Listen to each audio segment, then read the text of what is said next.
Hello and welcome. आप देख रहे हैं ख्याल आपका और मैं हूं आपके साथ अनुज शर्मा। आपका स्वागत करता हूं आपके अपने हेल्थ शो में, जिसका मकसद है आपको हेल्थ से जुड़ी हर एक जानकारी देना। आज हम बात करेंगे मल्टीपल ऑर्गन फेलियर के बारे में। जी हां, जब शरीर के 2 से ज़्यादा अंग धीरे धीरे काम करना बंद कर देते हैं तो उसे मल्टीपल ऑर्गन फेलियर कहा जाता है। मौजूदा दौर में इस बीमारी से कई लोगों की मृत्यु हो रही है। हाल ही में मल्टीपल ऑर्गन फेलियर के कारण देश की दिग्गज सिंगर लता मंगेशकर जी का भी निधन हुआ था।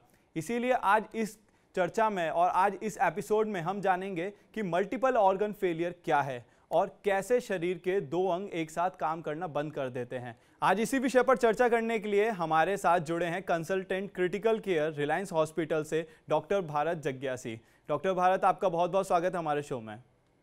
Thank you for having me. Doctor Bharat, सबसे पहले आप हमें ये बताइए कि मल्टीपल ऑर्गन फेलियर क्या है और ये क्यों होता है। थैंक यू, ये बहुत ही अच्छा सवाल है, लेकिन पहले इसके ऊपर एक क्लैरिटी दूंगा। हम इसको मल्टीपल ऑर्गन फेलियर की जगह मल्टीपल ऑर्गन डिसफंक्शन करके डिस्कस करेंगे।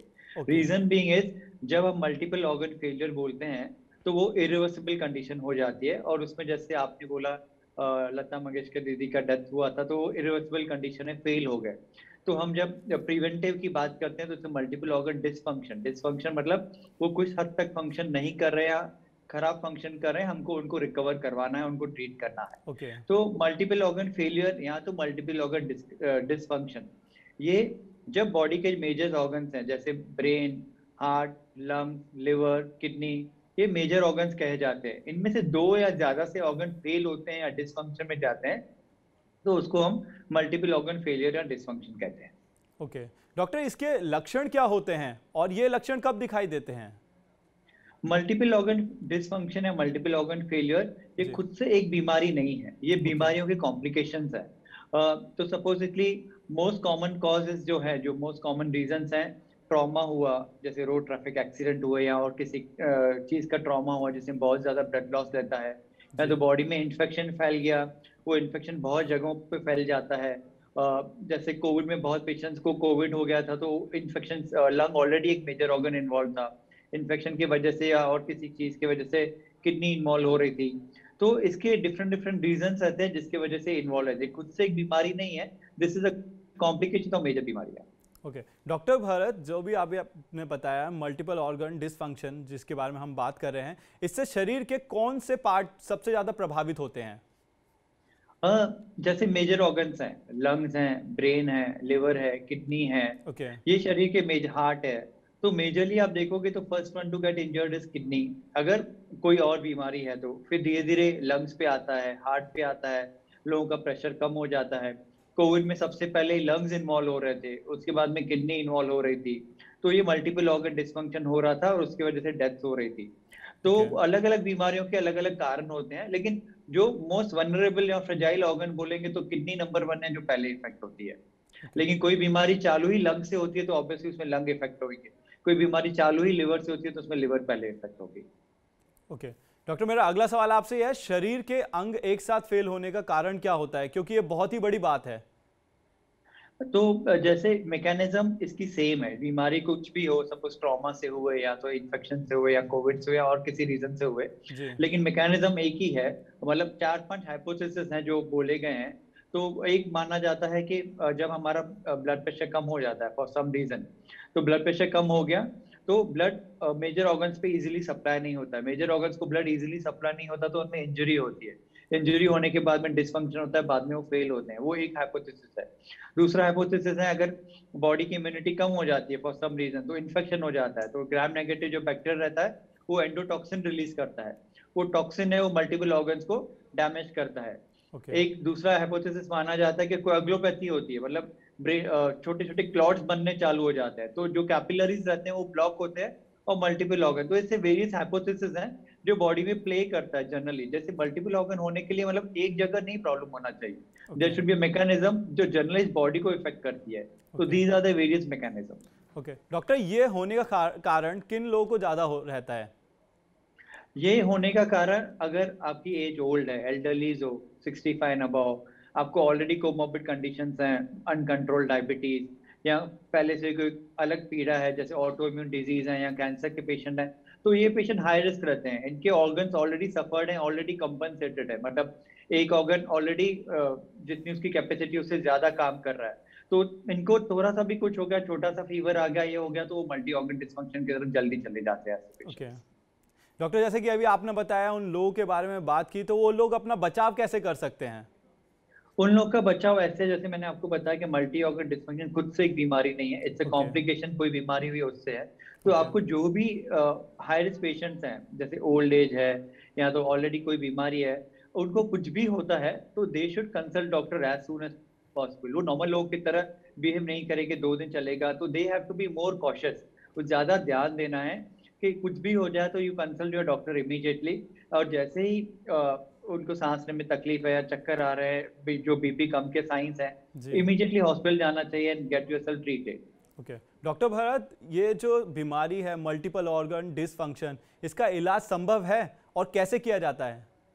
हाँ, इसलिए मैं मल्टीपल ऑर्गन डिसफंक्शन पे आया, क्योंकि जब आप फेलियर बोलेंगे तो इलाज संभव नहीं है, that organ has already failed. तो डिसफंक्शन पे हम हैं, that's a stage before failure.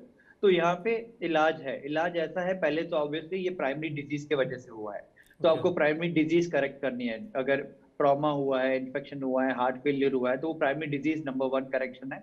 दूसरा है जो सपोर्ट सिस्टम है वो अच्छा होना चाहिए। जैसे अगर किडनी फेल डिसफंक्शन हुआ है तो आप डायलिसिस से सपोर्ट करो।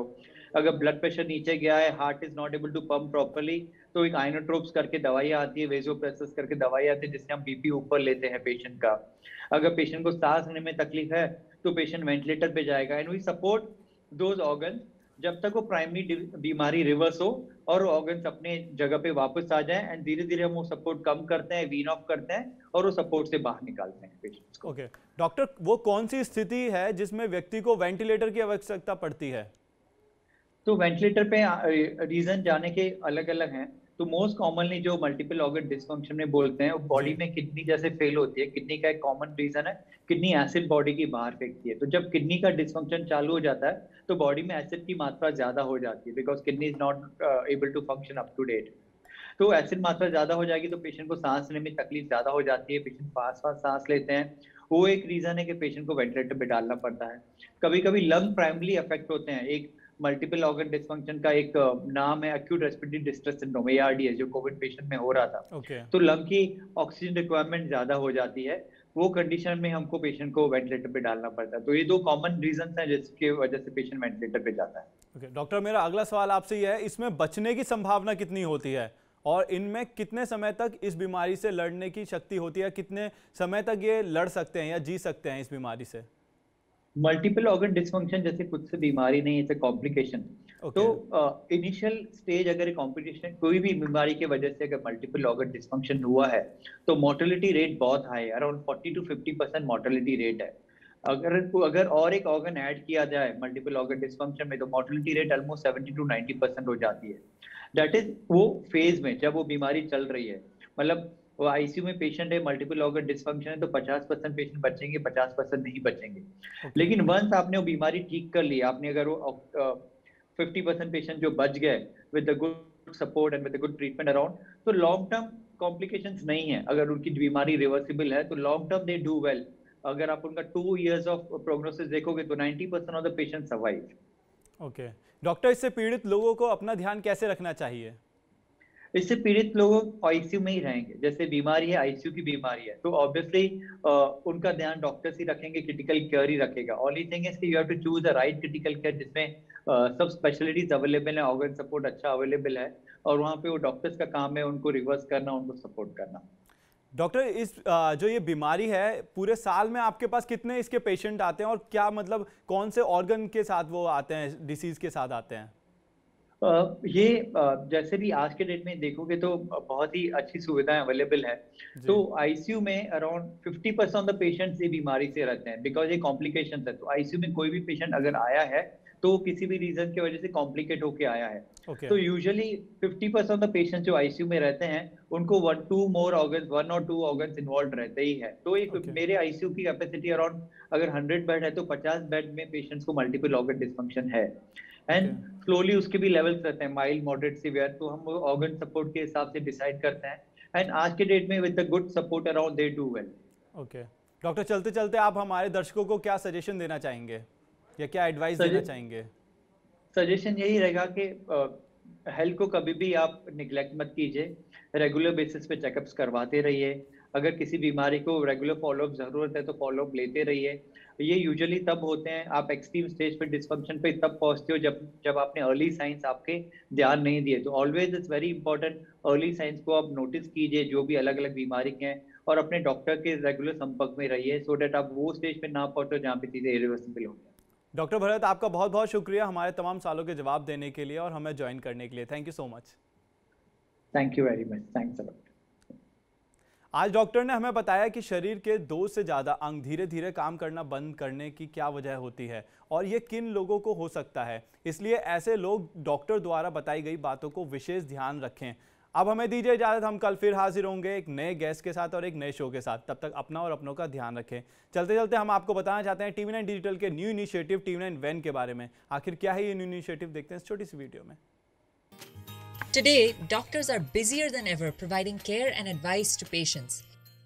And the reality is that an average patient now spends much more time in the waiting room than in the doctor's chamber. With such a captive audience, it's time to put their wait time to good use. Introducing TV9 Waiting Area Network that provides premium patient engagement experience through engaging and informative videos. These videos are created keeping in mind an Indian patient seeking medical attention. TV9 Waiting Area Network provides a perfect platform for educating the patients on everything a doctor's practice has to offer while elevating the doctor's brand at the same time. As a doctor, all you need is to have Wi-Fi at your clinic and we'll take care of the rest.